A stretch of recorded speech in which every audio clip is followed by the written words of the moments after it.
Ya, terima kasih Anda masih menyaksikan Gapai Kemuliaan. Kita lanjutkan kembali pembahasan. Nah, Kiai, seperti yang tadi saya sampaikan, kita masih lanjutkan ini Ya, membahas soal sholat berjamaah. Nah, biasanya selesai sholat berjamaah setelah salam, ini imam kadang-kadang mengajak untuk membaca Al-Fatihah. ya, Tapi mungkin di tempat lain biasanya kan langsung zikir begitu ya, iya, Kiai ya. iya, iya, Nah, ini kok berbeda-beda dan sebetulnya urutannya, apakah ada urutannya atau bagaimana, iya. Kiai? Itu kembali kepada persoalan yang tadi. Ini kan bagian dari zikir. Zikir itu terbuka. Karena terbuka artinya tidak ada guidance yang mengatur itu secara teknik. Beda loh dengan sholat. Ya. Sholat tuh dimulai takbiratul ihram, kemudian baca surah Al-Quran berupa Fatihah, kemudian ruku, sujud. Itu teknisnya ada. Sementara zikir itu nggak ada. Kecuali ada orang mendengar, Nabi selesai sholat itu baca tasbih, tahmid, tahlil. Ada yang mengatakan Nabi itu baca istighfar, Nabi itu baca Allahumma antas salam wa minkas salam dan seterusnya. Ada Allahumma ajirna minan, banyak sekali riwayat yang di sana. Oleh karena itu, intinya adalah setiap habis sholat itu kita diminta untuk berzikir kepada Allah Subhanahu wa taala. Bagian dari zikir itu kan bebas. Nah, ada yang masjid itu teratur.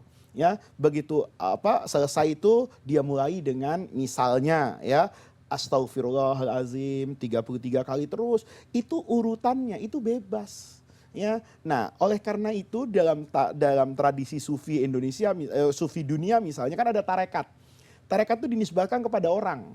Karena orang ini yang membuat. Nah, ketika dia membuat zikir itu bukan bid'ah gitu loh. Tapi ini tidak lebih dan tidak kurang seperti guru mau ngajar. Ini jam pertama ini, jam kedua ini. Oke, zikir. Kalau nanti tidak sama, itu kan tidak indah. Karena zikir berjamaah itu luar biasa loh. Dalam hadis Sahih Muslim itu, Nabi bersabda, layak udu kaumun. Tidak akan duduk satu kaum. Satu kaum itu kan berarti banyak. Bukan satu dua orang. Yadhkurunallaha. Yang mereka itu zikir kepada Allah.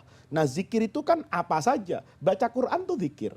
Mengingat kematian tuh zikir. Baca hadis, ngaji itu juga bagian dari zikir secara umum. Maka kata Rasulullah, orang yang berzikir kepada Allah bersama-sama, illa khafathumul malaikatu. Malaikat itu mengepakkan sayapnya. Itu bagian dari rahmat. Wa ghasiyatur rahmah. Dia akan diliputi oleh rahmat Allah. Dari sini ulama selalu ingin setiap sholat dengan zikir. Kenapa Fatihah? Nah, ini terjadi. Saya pun melakukan itu. Boleh jadi karena ada kebutuhan yang berbeda. Ada masjid misalnya yang setiap maghrib itu punya kebiasaan untuk bikin pengajian.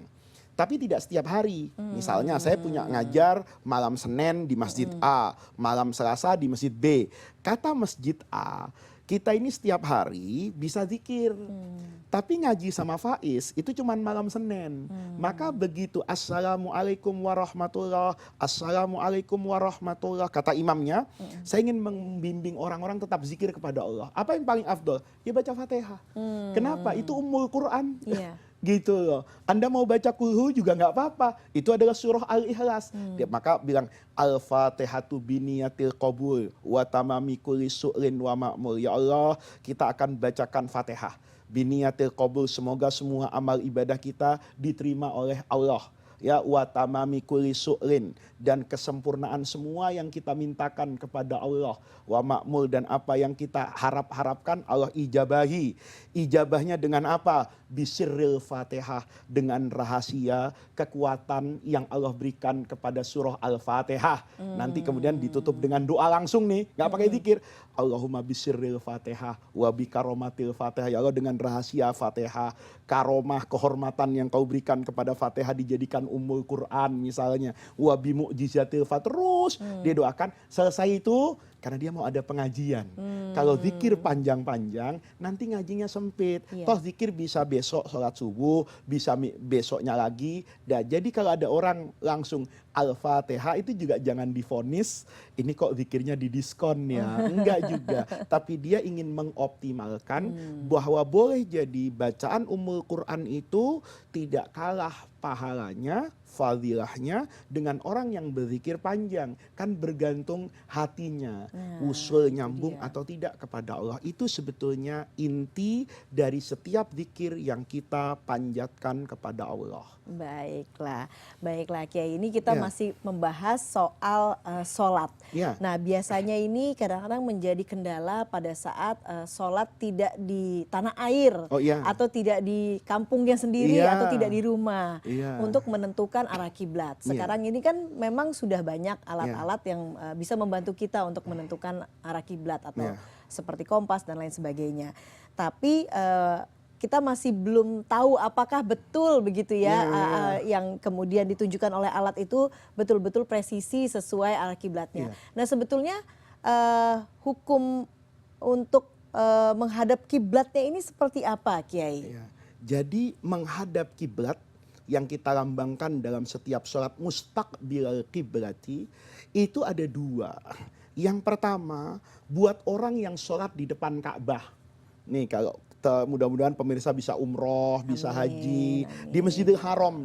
Ka'bahnya kan kelihatan. Maka ulama mensyaratkan bahwa wajah kita menghadap Ainul Ka'bah. Ainul Ka'bah itu bangunan Ka'bah. Sisi manapun, asal saya tarik dari kepala saya ini, kena. Apa pojokan, tengah, apapun.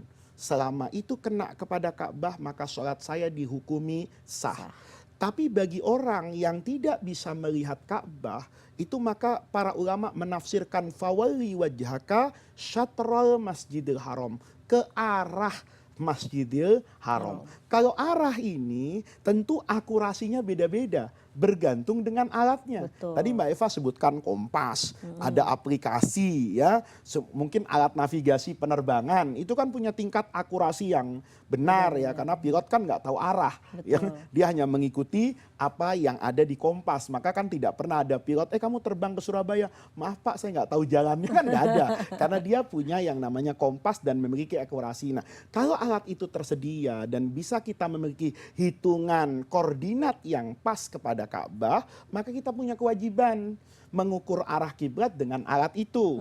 Nah, Kementerian Agama setahu saya itu punya alat itu. Maka dia melakukan sertifikasi kiblat kan. Jadi masjid-masjid itu diukur arah kiblatnya, kemudian ketika sudah diukur benar, maka dia katakan inilah arah kiblat berdasarkan ukuran alat kami. Oke. Maka kalau ada seperti itu ya pakai alat itu. Iya. Kalau tidak ada, kata ulama, mudah saja. Saya datang misalnya kemarin, saya datang ke Riau misalnya, saya nggak tahu tuh kiblatnya di mana. Saya tinggal lihat aja tuh dari atas atap hotel, dari kamar saya, kebetulan ada masjid jauh sekali. Tapi saya lihat mihrabnya, tempat Tempat imamnya, imamnya. ngarah ke sana. Maka itu sudah cukup buat saya pendatang untuk sholat mengikuti mihrab masjid yang ada di sana. Saya tidak dapatkan apa itu petunjuk dari masjid, tapi di kamar hotel itu di atas ada panah Ada biasanya. kiblat. Betul. Maka saya ikut ke sana. Oke. Kalau tidak ada arah panahnya, maka saya panggil pegawai hotel. Saya tanya, arah kiblat kemana? Kalau dia masih mikir, saya boleh nggak percaya. Berarti jarang sholat nih. Oh dia tiap hari di sini, kok masih bingung nih arah kiblatnya. Tapi kalau dia jawab yakin, kiblat ke sana Pak. Oh, saya ikut dia. Saya tanya, kamu orang sini? Iya Pak, saya kerja di sini sudah 10 tahun. Cukup dengan itu. Jadi tidak perlu kemudian setiap orang tuh diperintahkan untuk membawa kompas. Karena mustahil kan orang satu kota Riau, satu kota Surabaya, kemudian tidak tahu arah kiblat. Apalagi kalau kita ada di hotel yang tinggi itu. Kadang-kadang di hotel yang tinggi itu kelihatan beberapa masjid. Betul. Ternyata semua masjid itu mihrabnya sama ke sana. Maka dengan itu saya yakin, oh ini berarti arah kiblat. Saya cukup dengan itu, nggak perlu. Begitu saya tanya, oh itu kan arah masjid, dia bisa salah. Kemudian saya mengambil alat sendiri. Agama tidak menyuruh seperti itu. Jadi apa yang sudah diyakini oleh banyak orang, berjalan puluhan tahun di sana, dan secara logika memang itu arahnya ke barat, ke arah kiblat misalnya agak miring sedikit kan kalau dari kita tidak barat yang lurus begitu, itu sudah cukup untuk kita memenuhi kriteria menghadap kiblat. Nah, apakah kemudian ada cara lain, Kiai? Misalnya kita berada di daerah yang memang mayoritas penduduknya bukan muslim misalnya. Iya. Untuk ditanya juga mungkin tidak tahu Iya, begitu ya iya, Kiai ya. iya. Dan mungkin tidak membawa alat iya. untuk mencari arah kiblat. Nah, Apakah ada kita cara tetap lain? punya kok. Misalnya dulu tuh ya, saya waktu masih kecil, dulu kan nggak ada GPS, nggak ada apa. Saya tuh suka banget sama yang namanya atlas. Saya tuh bawa atlas, begitu bawa atlas itu peta, saya nanya sama orang situ, kita ini ada di mana? Oh di sini Pak, di kota ini. Terus saya tanya, kota itu di mana? Sana. Saya pas-pasin gitu Mbak Eva. Berarti ini sana, ini. Oh berarti posisi saya ini menghadap ke sini nih. Kalau malam kan, Mekah di mana? Oh sana. Maka itu saya sudah dikatakan berusaha. Semaksimal mungkin. Saya tidak mendapatkan orang muslim di sana, tapi saya tetap memiliki sarana. Nah, kalau hari ini misalnya kita nggak bisa tanya sama orang, di sana tidak ada bangunan masjid misalnya, tapi saya punya aplikasi di handphone saya. Kemudian aplikasi itu menunjukkan ke arah sana dan itu satu-satunya cara saya bisa mendapatkan arah kiblat kalau malam hari, maka saya yakinkan oh ini seperti itu. Nah, beda kan kalau kemudian di sore hari mau sholat asar, kita tahu kan matahari itu terbitnya di sebelah mana, terbenamnya di sebelah mana, dia terbit di sebelah timur, terbenam di sebelah barat. Begitu kita condong ke sini sore-sore, oh barat di sana. Berarti kita arahnya ke sana untuk sholat karena lebih dekat ke arah Ka'bah. Karena tidak mungkin Ka'bah itu ada di timurnya Indonesia. Nah, sebatas itu Allah tidak pernah kemudian membebani itu. Kalau orang bertanya, apa dalilnya? Dulu ketika Ka'bah itu dijadikan kiblat, sahabat Nabi itu tanya, "Ya Rasulullah, bagaimana dengan sahabat-sahabat kami yang sudah meninggal, belum pernah sholat menghadap Ka'bah? Dulu menghadapnya ke Baitul Maqdis." Kata Nabi, Allah itu la yudhi'u imanakum. Allah tidak akan menyia-nyiakan sholatmu selama sholat itu sudah dibangun dengan usaha maksimal kamu meraih arah kiblat. Oke, baiklah Kiai. Baiklah Kiai, semoga penjelasan yang disampaikan hari ini tentunya bisa menambah ilmu pengetahuan kita semua. Dan usai sudah perjumpaan kita hari ini dalam program Gapai Kemuliaan, tentunya semoga tausiah kali ini bisa menambah hasanah ilmu agama kita dan menjadikannya bermanfaat dan tentunya yang paling utama menambah ketaatan kita kepada Allah Subhanahu wa taala. Saya Fayunizar dan Kiai Haji Muhammad Faiz pamit. Terima kasih atas perhatian Anda. Insya Allah kita akan jumpa lagi pada episode berikutnya. Wabillahi taufiq wal hidayah. Wassalamualaikum warahmatullahi wabarakatuh.